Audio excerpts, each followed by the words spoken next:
Venture.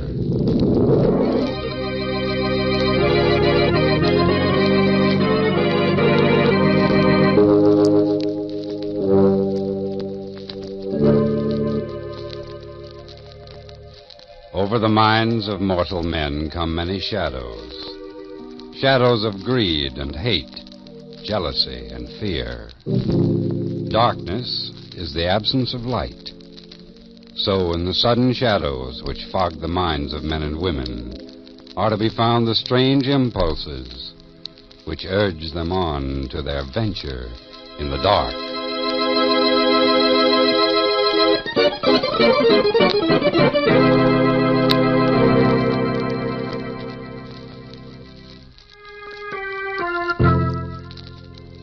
And now, for tonight's venture in the dark, we bring you Mr. Charles Barrett in Eclipse.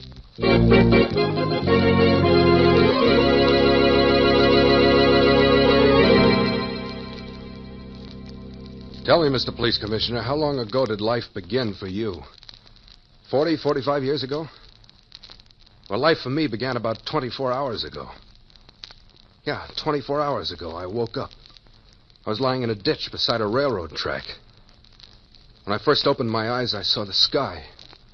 It was clear and very blue. I sat up and saw that my knee was sticking out through a hole in my pants, that all my clothes were dirty and torn. I started thinking, wait a minute, what's happened to me? I rubbed my eyes like you do when you first wake up. My hand ran across something sticky. I looked at my hand. Blood. Yeah, dry, sticky blood. I figured I must have fallen off a train or been thrown off. I got up. Then this bum started walking up to me. I could see him quite a way off. Hey there, young fella. Yeah? You hurt? No, I'm all right. Well, what's the matter? Nothing. I'm all right. Dizzy, I guess. You've been kind of banged around. Yeah, I guess I have. I better rest a bit. Sure, Pete, sure. That's the idea. What happened? Get bumped off the rods? I don't know. Well, how'd you be in the ditch if you wasn't bumped off the rods, huh? I don't know, I tell you. Okay, Pete, okay. My name isn't Pete. Oh, well, I just call everybody that. What is your name? My name is... Well, my name... Well? I can't remember my name. You can't remember? Are you kidding? What are you trying to pull? Don't even know your own name. I tell you, it's true. I don't know. I can't remember. It's not so easy to forget your own name, Pete. Look, don't ride me. Something's happened to me. I don't know just what, but something's wrong. Well, where you from? What? Where you from? I don't know that either. Well, what are you trying to get away with, Joe? You can let me in on it. I won't spill. I'm not trying to get away with anything. I just can't think. I just can't remember. It's crazy. Hey, you really got it bad, ain't you, Joe? Well, let me see. I was... No, it's no use. Hey, look in your pockets. Maybe you'll find something with your name on it. Yeah, maybe. I never thought of that. At least it's a chance. Yeah. But, What's wrong now? There's nothing in my pockets. They're empty. You're in bad shape. You don't know who you are, where you're from, and you ain't got nothing in your pockets. Where you heading? I can't remember. Well, if I was you, the first thing I'd do is try to find out who I am. That's kind of important. Yeah. Well, I seen the train pass through, the train you fell off of. And I don't know where it was headed for, but I do know where it started out from. Where? Chicago. Chicago? Yeah. Now, the thing for you to do is head right back to Chicago and start asking questions. And, maybe you better pay a little visit to the hospital and have them look at your bean. Now, Pete, you don't look so good to me. You don't look good at all.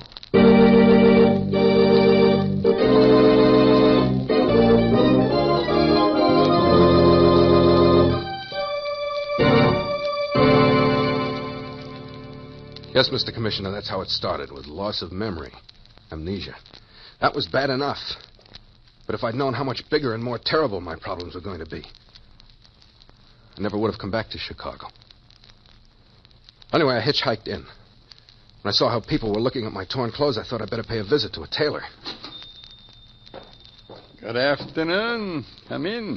Thank you. I'm... Such a beautiful day. I don't feel like working already, but when it's got to be, it's got to be. What can I do for you? Well, my clothes... Such a mess. You had an accident, eh? Yeah, I'm afraid I did. What's the matter with me? Sit down, sit down. You look terrible. You could use a little drink, some brandy maybe? No, thanks. I feel okay now. I'd just like to have these clothes sewn up and pressed a little. Could you do it while I wait? Certainly, and with pleasure. Look, go into the back room, throw your clothes through the door. You'll find the wash basin. You can wash that cut on your face. That's very kind of you. There's only one thing. Yes? I'm flat broke. I couldn't pay you for them now. Maybe in a day or so. All right, a day or so, a week or so. Go on, make yourself at home. And while you're washing up, I'll mend the pants. I'll get them in first-class shape. So I went into the tailor's little back room and took off my suit.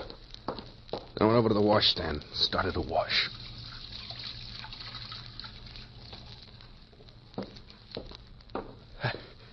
My head felt better as soon as I got a little cool water on it. I sat down. I tried to figure what would I do. Where would I go from here? Then I noticed something about my pants belt. It was bulky, had a little zipper in back. When I opened it, money started falling out in tight rolls. Bills were crisp and new. I thought my heart was beating loud enough for the tailor to hear it as I counted the money. There was $50,000. Hey, mister, how you coming with the clothes? Huh? Oh, yeah, they're ready. I'll hand them to you through the door. Good. I'll have them fixed up like new in no time. You sit there and relax. You look like you could stand it. Yeah, relax. Relax with $50,000 strapped around my stomach. Well, the little tailor fixed my clothes, and I looked fairly respectable again. You know, I never seen such nice material in a long time as that suit. Is that so? Yes, it cost a beautiful dollar, believe me. Where did you get it? Where did... Wasn't there a label on it? No, the label had been ripped off, so why am I asking so many questions? Goodbye and good luck. What do I owe you? So when you earn a few dollars, come back and we'll figure it out, eh? Will this do it? What, $20? But before you said you were broke. This I don't understand.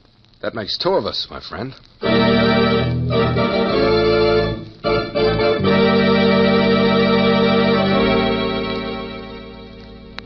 You can imagine how I felt, can't you, Mr. Commissioner? I didn't know what to do, where to turn. I thought of going to the police, but something in my subconscious mind warned me against it. When I looked fairly respectable again, I went out on the street and began walking. I didn't know where I was going or why. $50,000. I tried with every ounce of strength to crash through the wall that separated me from my past. Oh, it was no use.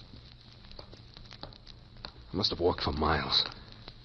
Because suddenly it was dark. I was on a dismal little side street lined with hock shops, hamburger joints, and honky-tonks. And then some punk kid brushed against me. Hey, mister. What? You better fade fast. What? You're being tailed. What do you mean? A guy's been following you for the last hour. Following me? Relax. Don't get so jumpy. Boy, you must really be hot. Now, look into this window. You can see his reflection. The tall, skinny guy in the white suit. I see him. How do you know he's been following me? 'Cause I've been walking a little behind you ever since you turned down 14th Street. And I can tell when a guy's being tailed. Why are you telling me then? 'Cause maybe you'll be a big-hearted guy and slip me a bill for it. And 'cause maybe I don't like cops. Cops? Sure, he's a cop. I can tell him a mile away. Yeah, you must really be hot, mister.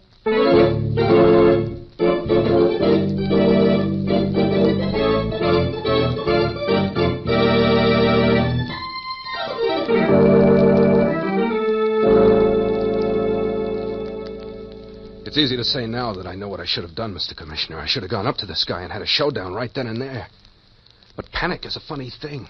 It begins almost before you know it, and there's no cure for it. No cure at all. I began hurrying as fast as I could. And I didn't stop until my wind gave out and my legs weighed a ton. Then I looked back. I'd lost my friend in the white suit. But for how long? I had to find a place to sleep that night. I saw this little hotel on a side street. straightened my tie, wiped the sweat off my face, started through the lobby. There was no one at the desk. I rang the desk bell.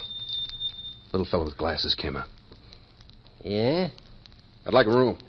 Rates are $1.50 in advance. That's all right.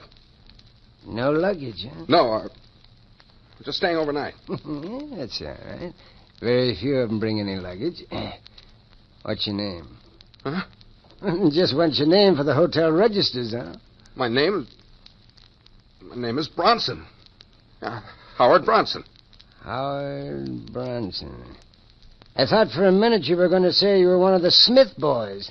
Here's the key, Mr. Bronson. Okay.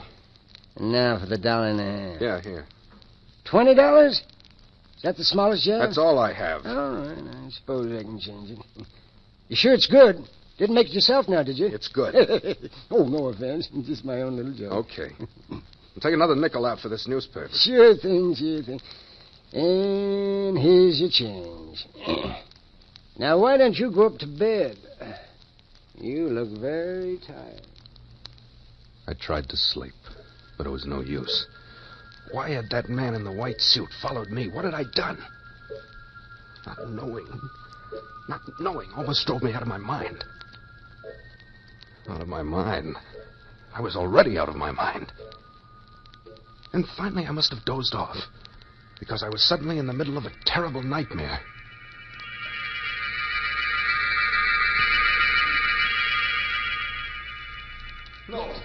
No, I won't give it up. I won't stay there. Leave me alone.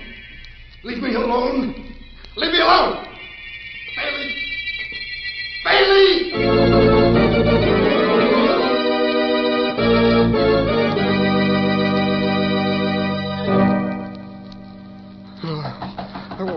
Mr. Bronson? Mr. Bronson? What? Are you all right, Mr. Bronson? Yeah. Yes, I'm all right. Who is it? The room clerk. Would you open the door for a minute? Yeah. Come in. Several of the guests heard you screaming. We wondered. There's nothing, just a nightmare, I guess. I'm all right now, I think. I'm glad to hear that. Is that all you wanted to know? Not exactly. Well? A detective came in a while ago inquiring about somebody. Detective? Yeah, city detective. That is according to the badge you showed me. What did he want? No one named Bronson. Then why are you bothering me for? It wasn't Bronson he asked for, but his description of the man fitted you exactly.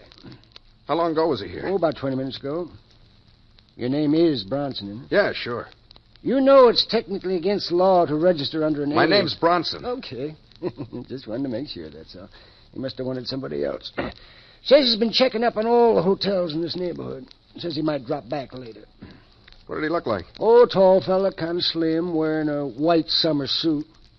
White summer suit? Yeah. You don't see many of those nowadays, do you? No. Yeah, you sure you're over your nightmare, huh? Yeah, I'm all right now. Okay, then. Good night, Mr. Bronson. Night. Oh, say. Yeah?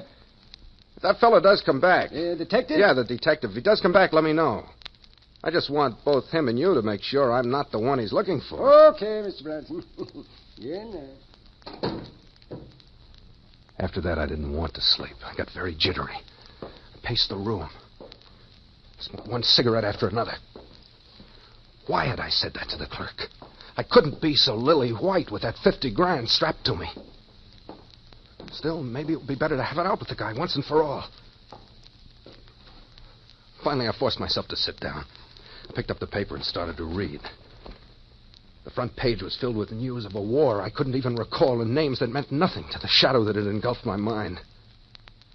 But down in the corner of the front page, what was this? A detective slain on train. Detective slain on train.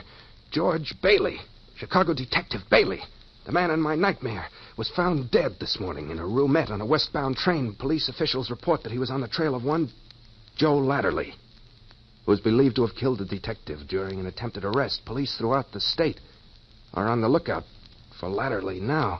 He is known to be carrying $50,000 in stolen currency. $50,000 in stolen currency.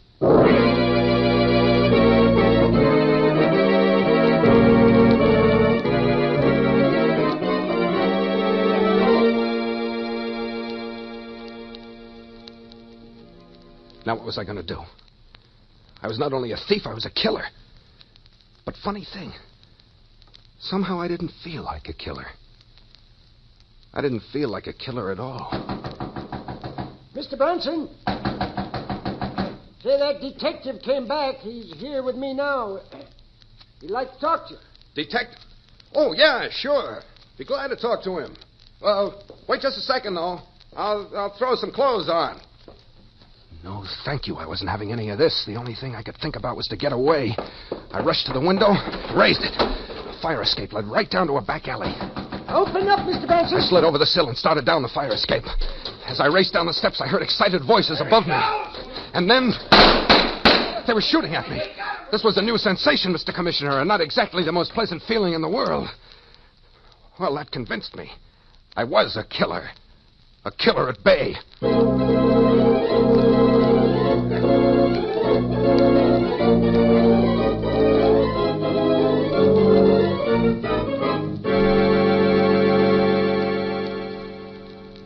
What could I do? Where could I go? It was almost midnight. There was not one person in the world that I could turn to, that I knew. I didn't even know my own name. Wait a minute, yes.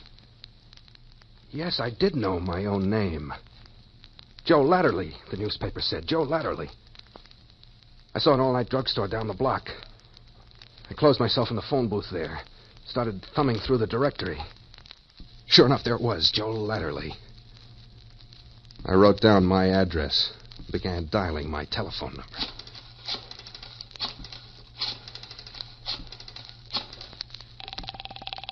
And while the number rang, I felt a cold sweat come rolling down my face and neck. Soak into my collar. Hello. Hello? Is this the Latterly residence? Yeah. Yeah, what do you want? This is Joe. Joe. Yeah. It don't sound like you. I had a little accident. You get the money? Yeah. Any trouble? I killed him. Oh.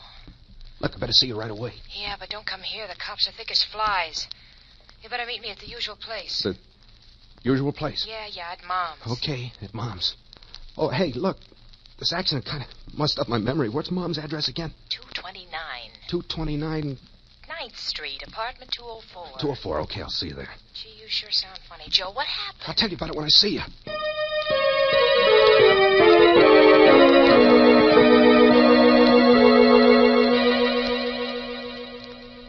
So I had a wife, and she was in on everything. You see, Commissioner, the jigsaw puzzle was beginning to make some sense. A wife. I couldn't even remember the color of her hair. If only I could break through the shadow. 10 minutes later, I was standing in the entrance of a very classy apartment hotel lobby, not a soul in sight. As I began looking down the list of numbers for the right doorbell to ring, I felt myself going shaky again. There it was, 204. I pushed the bell. I waited. Then the door buzzer sounded. I pushed open the door and started across the lobby. No one in sight. No one. That was a break. I pulled my hat down over my eyes as I started up the steps. See, I was beginning to think like a hunted man, like a killer. I took the stairs to the second floor. I started down the hall. 200. 202. The next door, 204. The door was ajar. I wanted to call my wife, but what was her name? Honey? Honey, are you there? No answer. I pushed the door open. The room was in darkness. I felt along the wall for a light switch. Found it. And there, waiting for me, was this detective. The tall, skinny guy in the white suit.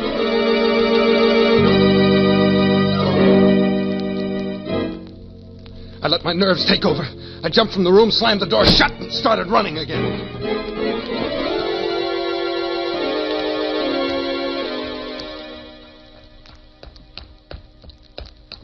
But this time he had a better chance at me than before. As I hurried through the empty streets, I could hear him coming right behind me. I ducked down alleys and across backyards. He was right on my tail. I couldn't run much further. I was all pooped out. Then I bumped smack into somebody. Hey! Watch where you're going. I didn't see you, officer. Well, I'm not exactly an officer. I'm a night watchman. But who are you running from? Why, nobody. Nobody at all. I looked up and down the dark street.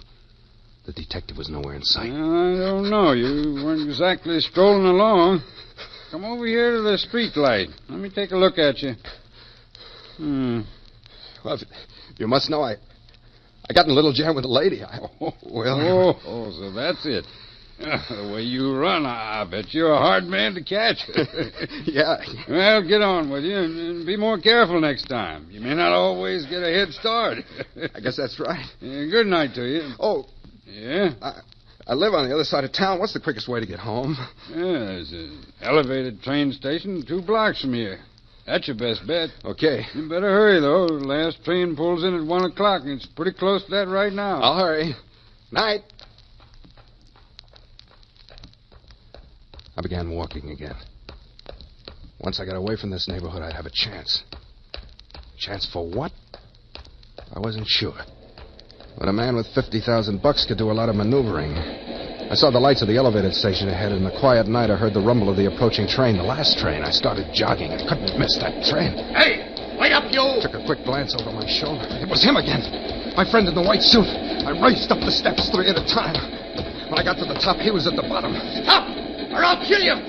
I'd never heard a deadlier sound than that voice. The last train was just pulling in. The detective was coming up the stairs, kind of slow. For some reason, I didn't have time to figure out.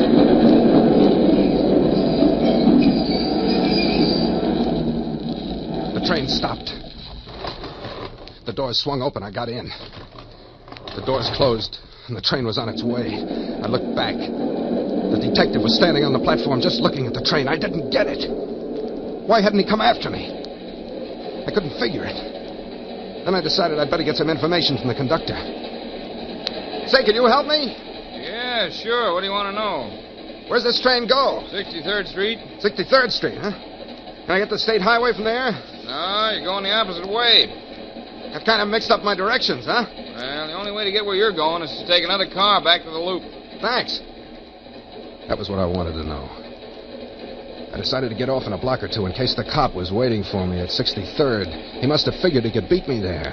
He'd probably have quite a little reception committee waiting. So I got up, started to walk to the door. Hey. Yeah? Where you going? Well, you said I was going the wrong way. I'm going to get off at the next stop. You can't get off till 63rd Street. This is an express.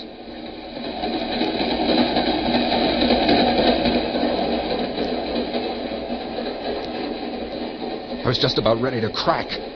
I knew it'd be curtains for me as soon as I got off the train. I kept hoping for a miracle. Maybe the train would crack up or stop one station too soon or... Oh, no. No, it was no use.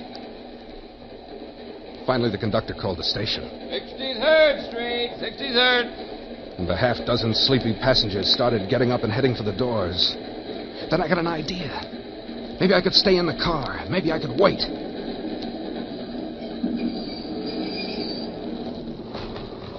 When the last passenger got out, the conductor looked over at me. This is where you transfer back to the loop.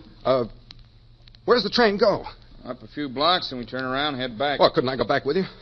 Sorry. You got to get out here and cross the bridge. Oh, but I don't see any... I don't make the rules, buddy. The company makes them for me. Well, I tell you, I'm just going to... Hey! What's the matter? There's somebody behind you. Just come with me. I got a gun right against your back. It was him. I felt the gun rubbing against my spine. I knew I had only one chance. So I whipped around. I was lucky. I caught him with a hard right, and he went down. I jumped fast and got his service revolver. He didn't stay down long, though. As he got up and lunged at me, I let him have it. Right between the eyes.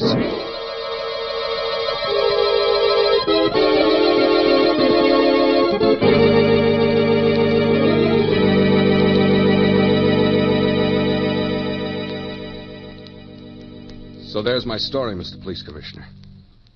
I'm Joe Latterly. I killed 2 cops. One today and one last week. I stole $50,000. I'm tired of the whole thing. I'm glad it's over. It's quite a story, mister. I don't suppose you remember how or why Detective Bailey was killed last week on that train out of Chicago? No. Well, we've reconstructed the crime pretty well, we think. It began a week ago when a fellow named Steve Roycroft came to headquarters with a complaint against one of his employees whom he suspected of embezzling $50,000. And that employee was... Joe Latterly. I see. Latterly had disappeared, and Detective Murphy was assigned to the case. Later that day, he found Latterly taking the morning train out of Chicago. He called Roycroft and told him about it. Both Roycroft and Murphy made the train on Latterly's trail. They confronted him and got back the $50,000. Who got the money back? The man it rightfully belonged to, Steve Roycroft. Well, where did I... Just a minute. Roycroft got his money back, but Latterly made another try. He overpowered Murphy and killed him.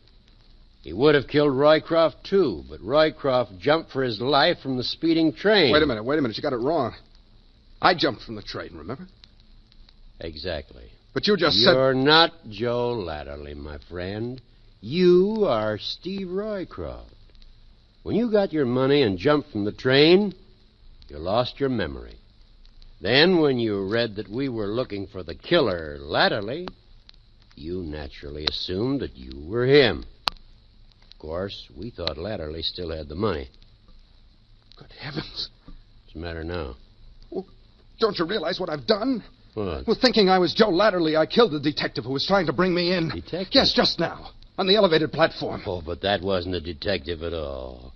But then who... He was Joe Latterly trying to get back his money. Or should I say, your money. Joe Latterly. That's right. And there won't be any charges. You killed him in self-defense. Yes, it was Joe Latterly all the time. That's why you met him in that apartment. It was his hideout. I know this has been a great shock to you, Mr. Roycroft. Shock, yeah? You're not well. You need rest. I've sent for an ambulance to take you to the hospital. The psychiatrist there will be able to help you recover the balance of your memory. I hope so. I hope they can make me forget what I thought I was. How do you mean? I've lived the life of Joe Latterly too well. It's done something to me. I'd begun to think like he must have thought. Like a hunted killer. It's not going to be easy to return to the commonplace, routine existence of this Steve Roycroft after what I've been through.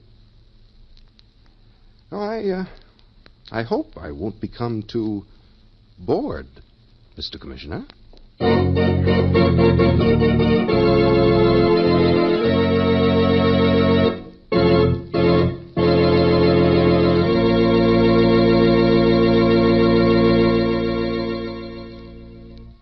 Next week, at the same time over most of these stations, we'll bring you another original story about the land of the shadows. The story of two killers and of retribution out of the forgotten past. Join us then to examine at first hand the strange impulses which urge human beings into their dark venture.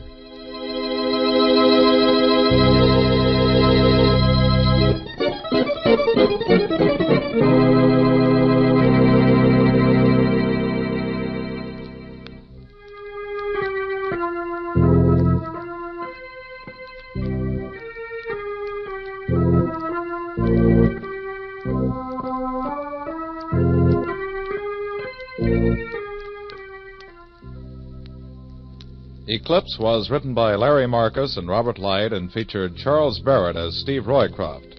Original music by Dean Fossler. This is ABC, the American Broadcasting Company.